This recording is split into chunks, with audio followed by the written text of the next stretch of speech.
thing? Yep.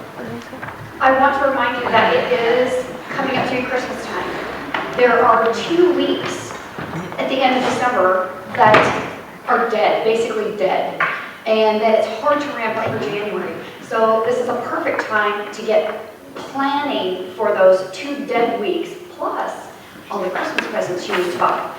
So during this time, we need to make up our time almost double. We need to do almost double the business to maintain a steady income. Apologize. So what I want to talk about today is how to plan your marketing for this season of time. Your first page is today's goal, and basically I want to ask you, when you get up in the morning, are you thinking about the job at hand? I'm thinking specifically carpet cleaners and plumbing and real estate transactions.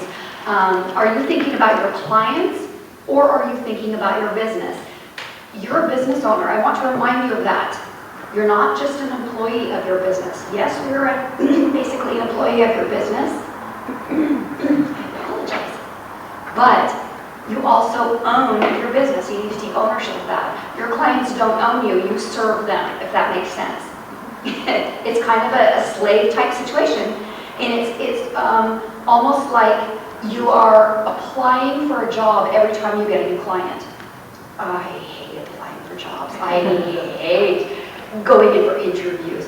But as a business owner, that's what we do all the time. So our mentality tends to become, oh, we're employees. No, we have a responsibility to our clients by owning our business.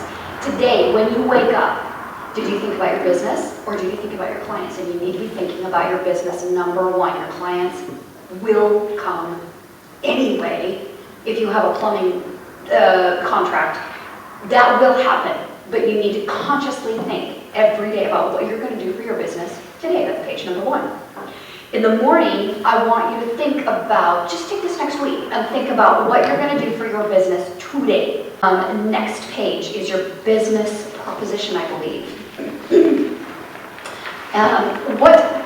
This is a great place to practice our business proposition, our 30-second elevator speech, or whatever you want to call it.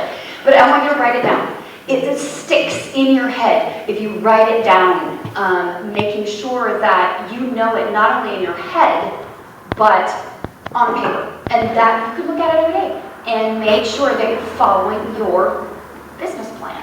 Pretty simple. Okay, next page, because we only have 2 minutes per page. This one is absolutely fascinating to me. This one's know your numbers. Are we on that one? Yeah.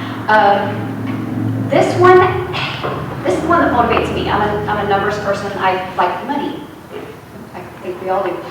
Money is the root of all evil, but actually it's misquoted. The love of money is the root of all evil. Money actually makes the world go around. Money represents things. So when you fill out this form, and I really consciously want you to fill this form out. Don't just, take this packet of paper and go, oh yeah, okay. No, I want you to actually fill this out, because this is the basic structure of your business. It is, how are you going to market yourself to people to get clients, and how many clients do you need to make money, and how many, what is your goal? If you don't have a goal, you don't have a direction. You could just, be bouncing around like a pinball. Make a goal. So this is why I set these papers up the way I did. Start with today's goal. Start with a big goal, value proposition. And this is how you reach the goal. It's kind of working backward.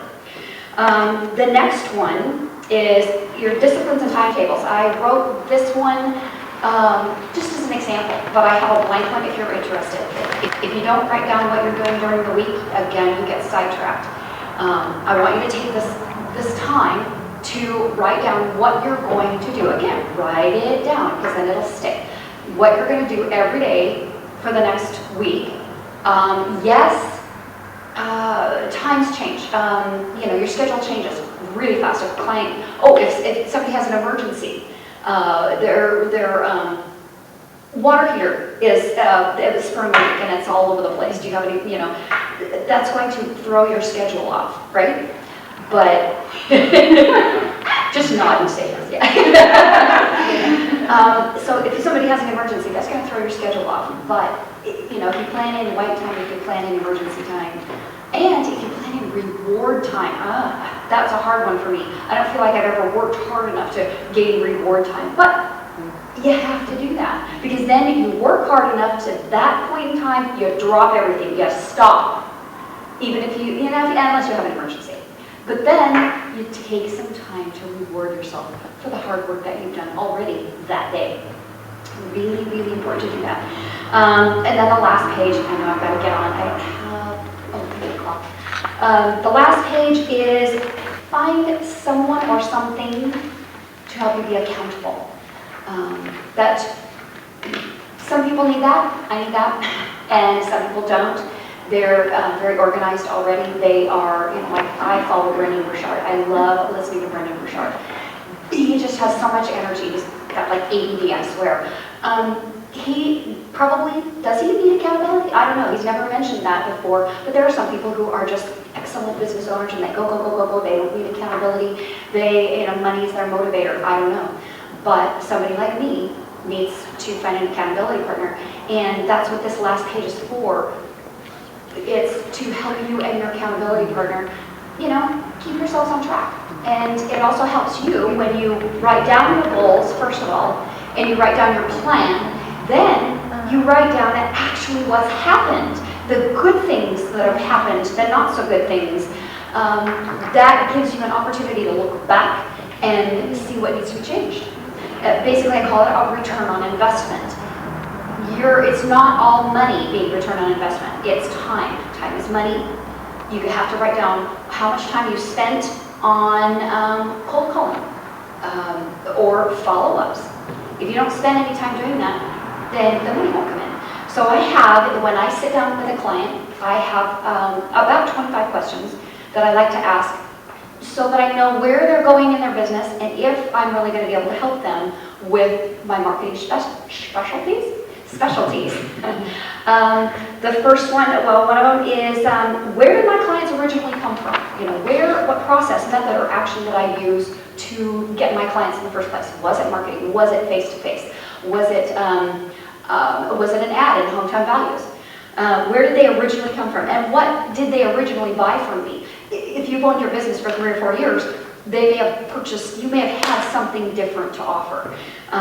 With my business, it's based on a lot of technical, multimedia, all kinds of different kinds of marketing. It's not just print advertising anymore. So I have to change with the seasons, with the new technology that's coming out. Is that a hand raised? Oh, I have 2 minutes. Holy cow, I can't get through 25 questions in 2 minutes. So, okay. Where did my clients come from? Specifically, what demographics? Do I test the various aspects of my marketing and selling activities to make sure they're producing the best and most profitable results? What primary method of generating clients was used to build my business? And I'll ask those because I'll get insight into who I'm talking to, how they want to market, and where specifically, because some people just do not like electronic advertising. They just don't. So I'll change my tactics. Who are my biggest competitors? This is one of my favorites. Check out your competitors. When was the last time you checked out your competitor?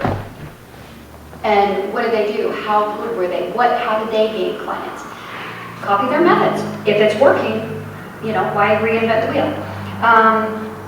Boy, I've got all these questions here. What does it cost me to get a new client? That's the important part. This is return on investment. If I run an advertisement that costs $1,000 and I obtain 2 new clients, then they would be $500 a piece. In initial sales, are they systematic, formal methods I use to communicate and resell my clients? And that's the important one too, is reselling. Keep in contact with the clients that you already have. They've already developed a relationship with you. They know you, they trust you. Otherwise, they wouldn't have bought from you in the first place.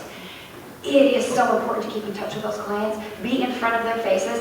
Facebook used to be, oh, I don't have Facebook. I really don't care. I'm not going to advertise on Facebook. Matt's my little guinea pig that I started with. And my goodness, your business has grown because of Facebook. And I love his posts. I actually look for his posts every day. I love Roy's posts, his videos. Because I know you, I will immediately think of you when I think of somebody selling a house or somebody that needs their roof cleaned or gutters cleaned. So stay in front of the people that you know because they're going to be your best referral source. So, Brandon, how many more minutes do I have? 0? Oh, my goodness. I have so much more to tell you. Okay, so anyway, Donna with FlashBiz Marketing, please keep me in mind. Anybody you know that has a new business or is struggling with their business right now.